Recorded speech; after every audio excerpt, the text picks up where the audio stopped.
Welcome to Spicy Sunflower Tarot. This is going to be a reading for the zodiac sign Libra.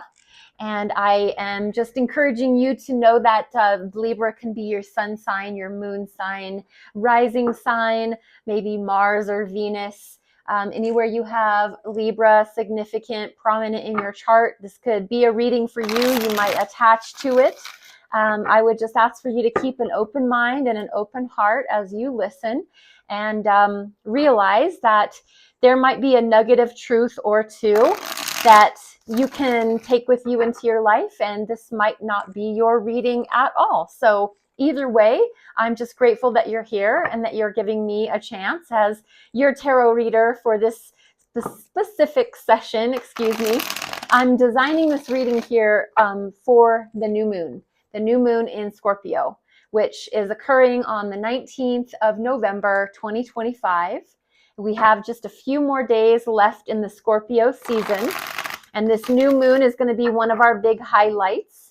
And then we head into Sagittarius season as of the 20th, 21st of November. So Sagittarius is our fiery friend, right next door neighbor to Scorpios.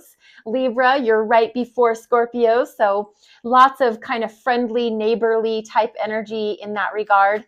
I'm just asking for you to keep your intuition open, your mind open, your heart open to that which is for your highest good.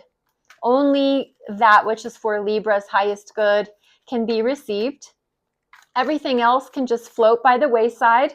Leave it for someone that it does apply for if it doesn't apply to you. Again, thank you for being here. And I have 5 specific cards with messages attached in mind. And I'm going to turn them face down, and then we can talk about each one as it applies. So for the sign of Libra, for the new moon in Scorpio, let's get started.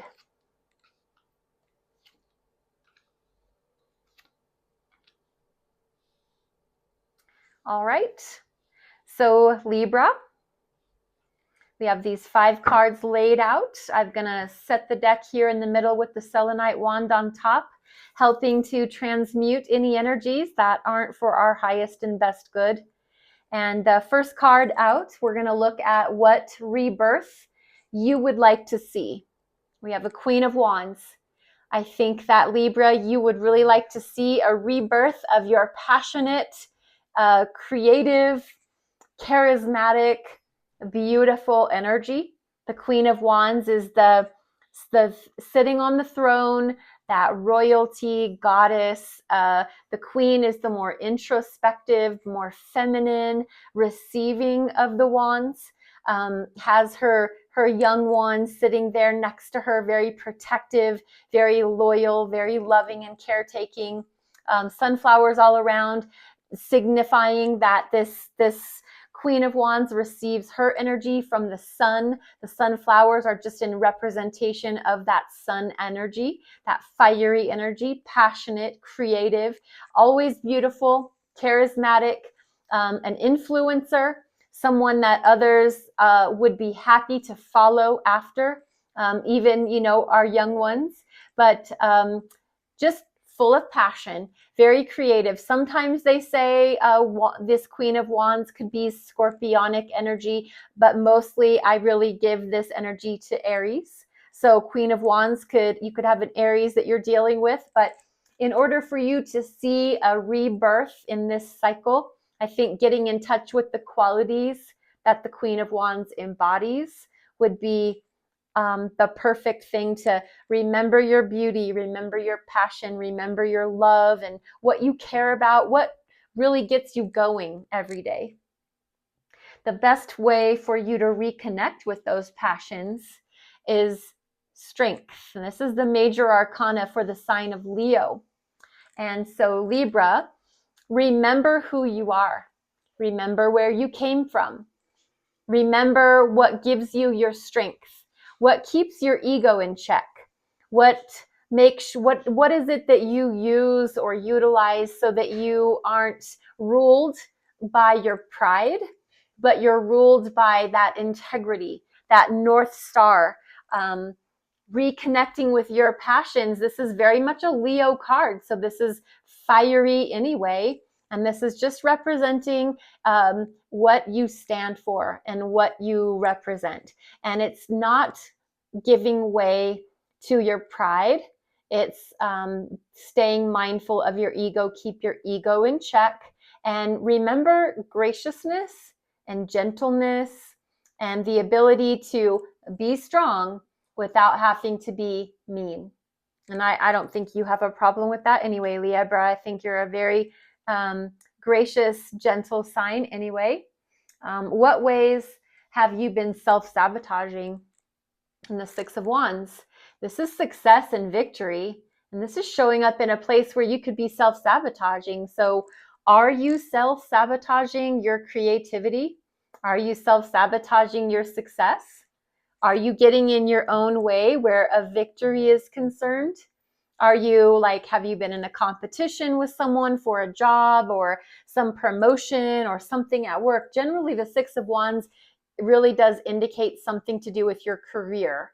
And so is there something you've been doing to negate your standing in your job, in your career? Is there something you've been doing with your success or your victory that's gotten in your own way? That's going to be something for each of you to really think about and determine if that applies.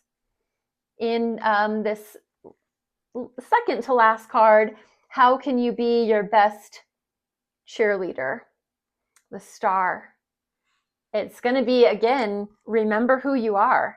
We have the Strength card and we have the Star, two major arcanas showing up. That's big energy. That's a big deal. And that's really saying, it's very similar, I'm going to say, in the meaning and the message as far as remember who you are. Remember what you stand for. Remember where you came from. In order to be your best cheerleader, the Star is here, though, to say your wishes, your hopes, your dreams, they've been heard. They've been listened to. The universe has not turned a blind eye to you. You very much are on, in the receiving part of the Star energy. And this is how you're going to be your best cheerleader, is to cheer yourself on to the wishes and the dreams that you want to see come to fruition.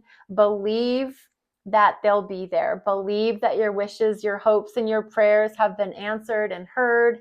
And that is your Star energy. The outcome of this new moon energy for you overall is going to be the Knight of Swords. This is Libran in nature because it's sword energy. So it's that mental, thought, analytical mind, intelligent mind. The Knight of Swords is a mover. They move towards communication or they move away from communication. Either way, they're on the move, and there's a conversation being avoided, or there's a conversation or a communication being had. And so that's going to probably be particular to each person who has this reading, who listens to this reading, who feels that it applies. But the overall outcome might be for you to decide that that conversation or that communication might make things worse. So let's not do it. Or you as a person receiving this reading might decide that the best course of action as far as an outcome is concerned is to move forward, have a meeting with that person or that place or that business, and we need to have that talk. We need to discuss things. We need to get things out on the table, get on the same page, and understand one another.